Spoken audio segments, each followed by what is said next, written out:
italiana, que México lo veía ahí en las revistas, ¿no? Nunca lo hubiera pensado.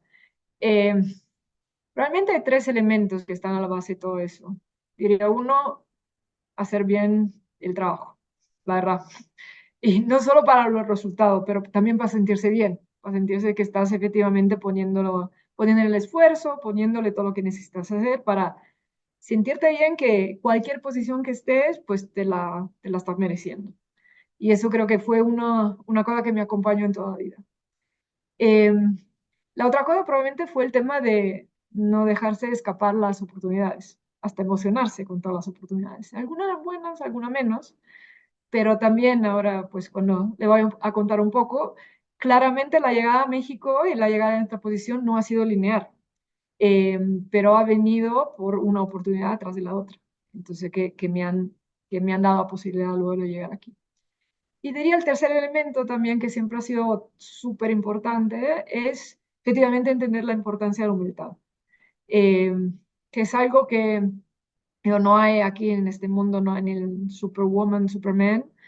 Hay gente que, pues, que hace las cosas con gana, con genuinidad, eh, y el hecho de darse cuenta que pues, siempre faltan cosas para aprender y escuchar a los otros y saber que pues estás haciendo, intentando lo mejor, pero no necesariamente siempre lo mejor y pues obviamente lo tiene que ver y cambiar y seguir. Esto me ha ayudado muchísimo y creo que es probablemente el tercer elemento que me ha ayudado a estar aquí. Y la historia empieza, como le contaba, pues en Milán, eh, pero ya cuando era chiquita mis papás se mueven a un pueblecito, literalmente pueblecito de 3.200 personas en el norte de Milán, cerca de Suiza.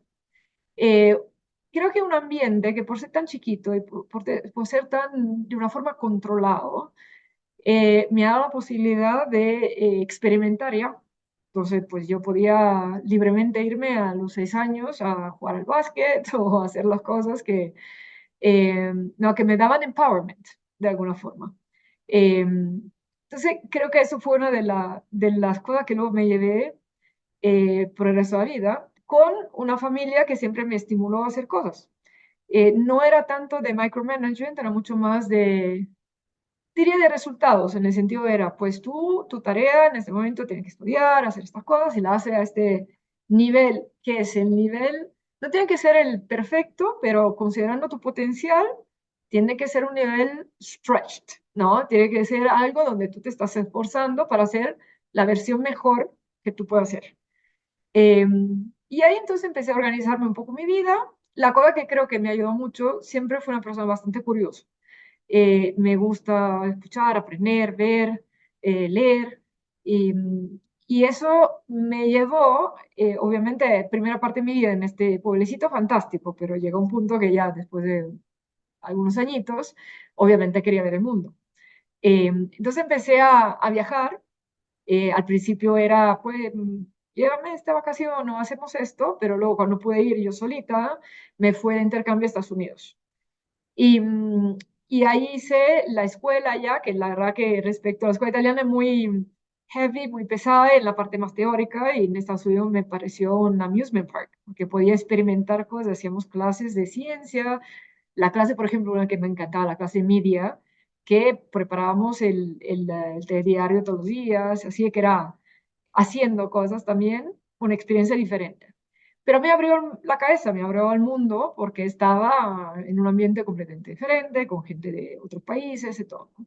Y a partir de ahí fue un percurso de estudio y viajes, fundamentalmente. Entonces, aproveché cualquier oportunidad que tenía en la universidad, por ejemplo, de hacer intercambios, en la secundaria también, y también durante el máster, por ejemplo, estudié en MIT, pero me fui a hacer un semestre de intercambio en otra universidad en Europa para poder experimentar las partes diferentes, siempre ver de un lado, ver del otro, escuchar de uno, escuchar del otro, que también creo es otra cosa que te da una visión un poco más balanceada y menos, seguramente menos extremista de las cosas, ¿no? Porque te das cuenta, y ahí volvemos al tema de humildad, que no hay la verdad absoluta y no hay que, pues porque lo estás haciendo tú o de la forma que lo hizo tu empresa al principio, pues es la mejor del mundo. Hay siempre alguien que lo está haciendo a lo mejor de una forma diferente y tan buena cuanto, ¿no? Así empecé, la verdad que la universidad, soy ingeniera, hice algunos internship en tecnología, por ejemplo en Intel, no trabajé en Whirlpool y todo, pero luego emprendí los primeros 3 años de mi vida profesional, los pasé en una startup con mi hermano. Y fue una experiencia interesante porque y mi hermano venía, yo era más técnica, claramente cuidaba también de toda la parte digital y tecnológica, él era más marketing, fue algo que aprendí muchísimo, de también ver el otro lado. Em, que fueron, diría, primer par de años emocionantes, porque era todo nuevo, estamos construyendo cosas y todo. El tercer año, cuando ya empezamos a estar un poquito más en steady state, empecé a sufrirlo porque de vuelta sentía que me quedaba pequeño. Fue ahí en el segundo año que decidí, cuando estabas viendo un poco estas dinámicas, pensé en hacer un MBA, porque también sentí en la startup, al final estás en un ambiente relativamente poco estructurado y sentía que me hubiera sido bien ver otros ambientes, aprender más y todo. Entonces, pues apliqué y conseguí entrar en la escuela de mis sueños, que era MIT, como le mencioné. Y ahí fue por otra aventura. Y fue en aquel momento que no sabía qué hacer, pero entrevisté con varias empresas de tecnología, en aquel momento los investment bankers estaban reclutando mucho y con consultoría también, ¿no? Y al final me di cuenta que probablemente consultoría hubiera sido, de vuelta en mí, no sé todavía qué quiero hacer con mi vida, hubiera sido el mejor momento para ver, experimentar cosas diferentes que no me iban a poner en una esquina, digamos, me dejaban mis opciones abiertas, ¿no? Entonces entrevisté con todos, pues me gustaba más recibir las ofertas, me gustaba más McKinsey, decidí hacer el examen de McKinsey. Y siempre pues vamos a ver, pues la verdad que ahora llevo 20 años en McKinsey, vamos a ver después del verano. Eh, pero la cosa que sí y la razón también que sigo aquí es que como tipología de trabajo, esto de consultoría te da posibilidad efectivamente de hacer cosas diferentes y de tener posibilidad de renovarte continuamente. Entonces, a lo largo, ahora les cuento un poco más, pero a lo largo de mi carrera, la verdad, hice muchas cosas. Al principio era una persona muy de tech y de telco, media diría, durante varios años, prácticamente solo hacía eso. Y ahora la verdad que sigo haciéndolo, pero se alargué muchísimo, digamos, mis horizontes. Entonces, en McKinsey entré en Milán, luego a tiempo completo cuando volví del máster. En Milán, en 7 años que me quedé, 6, 7 años que me quedé allí en Europa, la verdad, en Milán hice 2 proyectos y aproveché cada oportunidad para trabajar desde Finlandia a Grecia, literalmente. Todos los países de Europa y de vuelta aprendiendo, viendo, apreciando, experimentando las diferencias. Ahí llegó un momento que, por amor, decido de transferirme a Sao Paulo. Y eso obviamente con todas las personas que me dicen tan loca, porque lo tenía bastante bien armado ya, pero, ¿sabe? Al fin corazón. Y también pensé, nunca viví en Latinoamérica, va a ser una experiencia de todas formas. Ahí me transferí. En aquel momento en mi carrera de McKinsey me acababan de promover a Associate Partner, que es prácticamente pre-socio, que es un momento bastante delicado porque empiezan los 2, 3 años llamamos, de corrida para prepararte a la gran elección de no ser socio de la empresa. Para nosotros es un momento importante. Y yo me estaba yendo exactamente en aquel momento, me iba a perder todo lo que había construido, ¿no? Por eso me decían, estás completamente loca. Y efectivamente fue extraño cuando llegué, porque pues tenía que empezar todo de cero. No tenía pues los clientes, no conocía a nadie, todo. Y también fue un momento difícil desde un punto de vista personal, porque de cuando llegué a Brasil y empecé a vivir con esta persona, me di cuenta que efectivamente no era la persona para mí. Y yo no era la persona para él. Pero no lo sabíamos porque nos habíamos visto siempre en contexto no de rutina del día a día. Y la verdad que fue duro, probablemente uno de los momentos más duros porque me sentía, no tenía obviamente la, la ayuda de mis amigos, de mi familia, estaban, pero estaban un océano del otro lado, ¿no? Y cabeza dura también no podía volver llorando porque había dicho todo que sí quería ir, independientemente de los consejos. Y, y nada, entonces ahí dije, bueno, lo voy a hacer funcionar de todas formas, me quedo un rato más, seguramente voy a aprender algo y pues ya volveré. Y ahí me metí de cabeza para abajo en el trabajo, que fue un buen momento, como no fue un momento de equilibrio, porque claramente estaba, era muy trabajo y poco del resto de la vida, pero fue temporario, porque ahí reconstruí mis amistades y reencontré un poco el camino. De hecho, hasta me hicieron socia antes que lo esperaba, así que feliz de alguna forma tuve mi pequeña recompensa de todo el trabajo que había hecho. Em, y nada, entonces pues al final me quedé en Brasil hasta acabé conociendo mi actual esposo. Eso fue un día haciendo kitesurf en una playa, entonces en un lugar que nunca hubiera esperado, pero ha sido obviamente maravilloso también todo el camino que hemos hecho juntos desde aquel momento. Ahí sigo en Brasil, eh, viene la empiezo a alargar un poco mis horizontes, me meto a hacer cosas más de marketing en otras industrias y todo. Y en un momento empiezo a ayudar a un cliente que era la operación de Brasil, pero luego con headquarter que estaba en Silicon Valley, un cliente tech. Y en un momento confirmamos un tema bastante grande con este cliente. Y me acuerdo que el senior partner de aquel momento, que era la persona más senior del equipo, me llama y me dice, te necesito aquí porque esté grande. Porque yo estaba viajando de Brasil a Palo Alto. Y me acuerdo que, mire, mi esposo le digo, oye, ¿qué piensas si vamos a vivir un ratito allá? Así, tipo, él me miró y dice, ¿es importante para ti?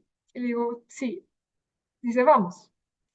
Entonces, nada, fuimos, literalmente en 2 días estábamos allá, y eso obviamente fue un momento súper importante para mí, porque además de la experiencia de todo, también fue el momento donde él renunció a una serie de cosas, también desde un punto de vista de trabajo de él, y me dio prioridad, cosas que sabemos que no es tan común en la vida.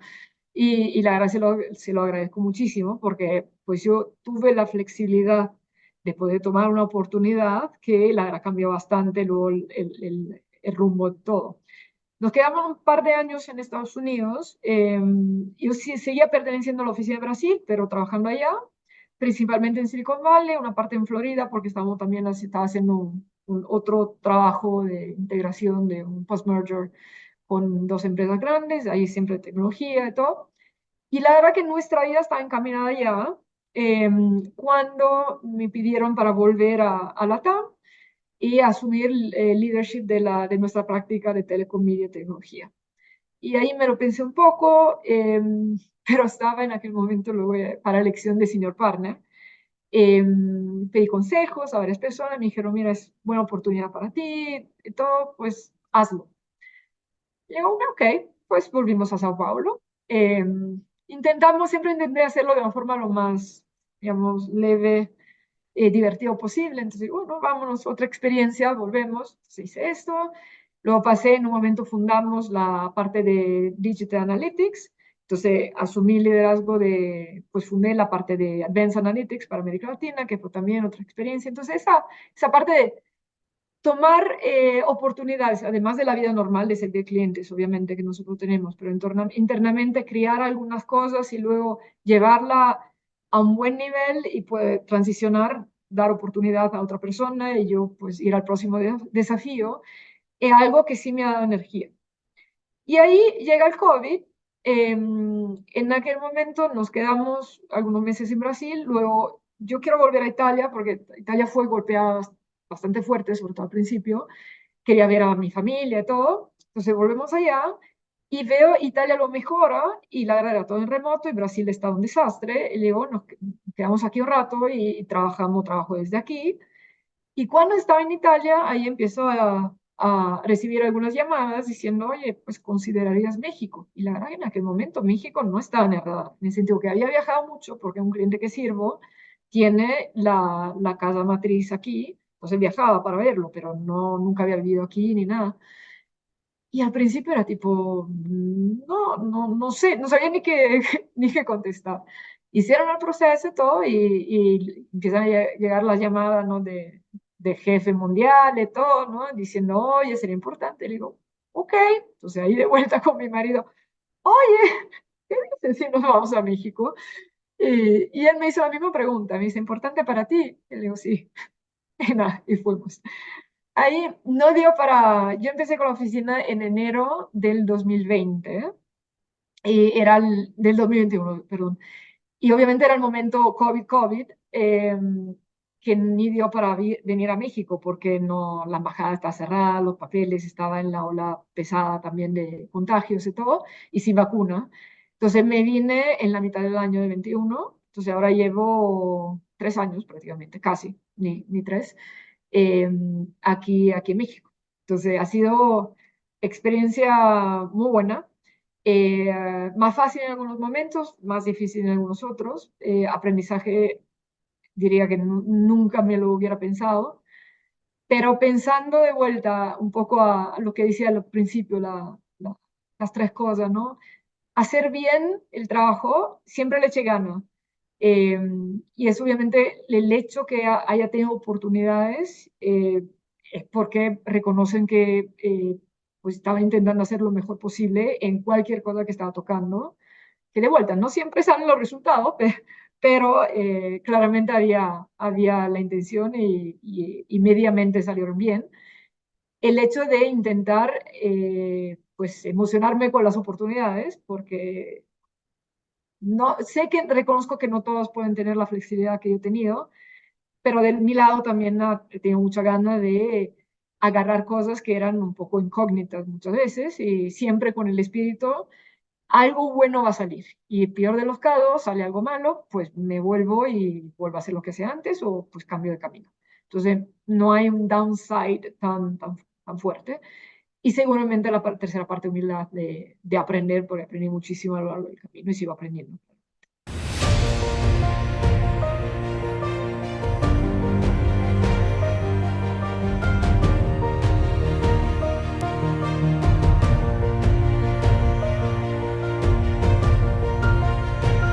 Hay varios aspectos que yo intento trabajar con las mujeres.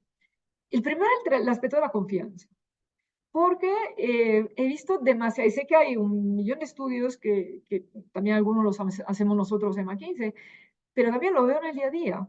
La mujer muchas veces la primera reacción es, ¿por qué yo? O no estoy preparada para eso, en lugar de pensar, sí, yo y ahora veo cómo eventualmente rellenar los gaps o que todavía tengo.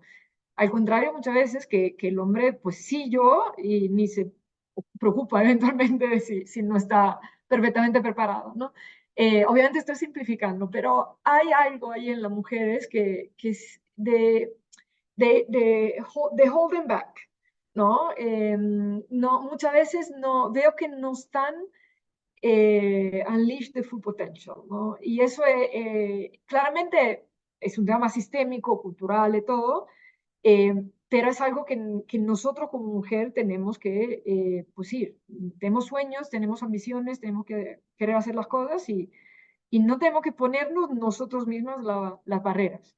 Entonces, hay algo ahí medio psicológico que siempre intento incentivar a las personas, pruébalo, pues, ¿cuál es? De vuelta la pregunta que hago, ¿cuál es la peor cosa que puede pasar? Pues a lo mejor pues, no te gustó, lo hiciste mal, pues bien, pues aprendiste algo y ya, te mueves, lo importante no te quedes ahí llorando durante 20 años, muévete a la siguiente y ya, y va a ser algo que lo miras y dices, pues no hubiera debido hacerlo, pues cuántas veces pasa eso en la vida, ¿no? Entonces, eso seguro. La cosa que también le hablo bastante del tema de la pareja y de la flexibilidad porque como he contado, para mí pues ha jugado un papel fundamental, porque hubiera sido una situación donde me decían, pues no, no sé, la verdad probablemente no estaré aquí. Entonces, desde el principio, sobre todo a más jóvenes, le digo, oye, cuando decides de pasar la vida con alguien, elígete un partner que sea partner de verdad Y si empiezas cuando eres joven a ver algunos señales ahí de que no funciona así, uff, pues habla directo o óyete, porque esto te va, ¿no? Te va a crear una serie de trabas al final en tu vida. Y la verdad que he escuchado demasiadas mujeres que al final me decían, pues me hubiera encantado hacer esto, ¿por qué no lo hiciste? Bueno, no dio, no dio por qué. ¿No? Entonces, ese es otra cosa que, y me encanta cuando escucho las historias de mujeres que sí, por ejemplo, hay una socia aquí en McKinsey que me cuenta que con su marido los dos eran consultores, y no, la verdad que lo hablaron los dos, y llegó un momento que quería tener hijos y todo, y, y se dieron cuenta que ella era mejor en el trabajo que estaba haciendo y tenía más posibilidades y todo, y él hizo un poco de step back para poder cuidar de la persona, de la hija, de la primera hija, ¿no? Eh, Eso no pasa mucho. La normalidad, al contrario, que por definición tiene que ser la mujer que hace el trade-off, ¿no? Me encantaría que en el mundo no hubiera trade-off, pero todavía no estamos, sobre todo en muchas situaciones o en muchos países, y siempre por, ¿no? Default de la mujer, que no tiene que ser. Tiene que ser si alguien es bueno en el trabajo que hacer, se tiene que valorizar. Entonces, eso seguramente es otra cosa que empujó mucho.